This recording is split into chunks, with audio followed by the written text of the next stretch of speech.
Okay, let's take a walk around this 1957 Land Rover Series 1 88-inch soft top. Another one of the SXF series.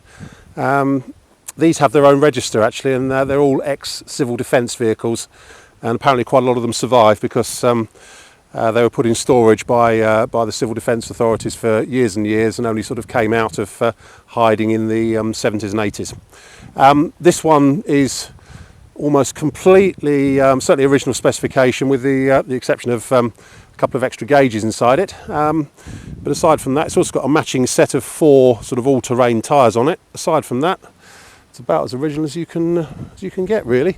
Paintwork's really nicely patinated. I can't really tell whether it's the original paint or just very, very old paint, but it's certainly properly sprayed on. I think the only area that it's perhaps had some, certainly had some paint is around the bulkhead areas, but aside from that, the chassis is actually really, really good on this one. Top class chassis on it. That's about it really. Let's go around and pick out some good bits and bad bits. Obviously, say the paint is quite heavily patinated, and lots of areas where it's chipped off and come off around here. But then again, say the car is what, 55 years old, so that's fairly understandable. So lots of chips and bits of paint missing around the top surface of the wing tops and the bonnet and everything like that. Front corners, but it's actually pretty dent free by Land Rover standards. Down the near side it all looks relatively straight by series standard. Near side front wing is all good. Some areas where it's been touched in up here, which I hadn't really bothered doing that, but the rest of it is better left bare, shall we say. Bulkhead has obviously had some paint work, I think, along the scuttle vent panels, and down here possibly it's been filled, or perhaps a bit of plate has been put in there. I'm not really sure, but it feels solid enough, shall we say. But there's obviously evidence of a line of some work around here. But near side A-post on the outside all looks pretty good. Near side door all looks good. Obviously it's a 2-piece door, and I've just dropped the door tops in because I've been running it with the door tops off because it's so nice here at the moment. There's a big crack in the paint down there on the near side door, and the near side door, probably the latch needs a bit of adjusting. I think it's only shutting onto the first latch slightly, so a little bit of adjustment wouldn't go amiss there. It has actually got lap belts for the front 2 seats, but whether you want to use them or not is up to you. It's got 3. One. No, I think it's just the 2 in there.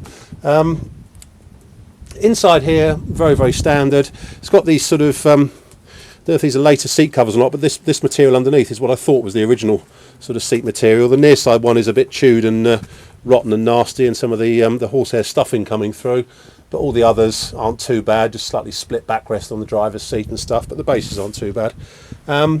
Dash is all here. Bulkhead has got a little bit of rusting in it here and there. There's a rusty section just there on the sort of the near side of the bulkhead, and the bottom of the A-post down here is a bit ragged where it joins the floor, but the floors themselves look pretty good, but yeah, just a bit ragged under there really, but it is what it is. Near side rear wing, again a couple of cracks in the paint along here. This has possibly been painted, this near side rear wing. It just looks, no, same shade, but it looks slightly orange peely, and evidence of a sticker or something there at some point.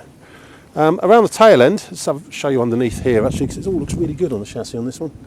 A bit of plating on the spring mounts, but I think you expect that really. Around the tail end, again, it's a 55-year-old Land Rover with patina basically, but it's got all the correct port pie lights and stuff.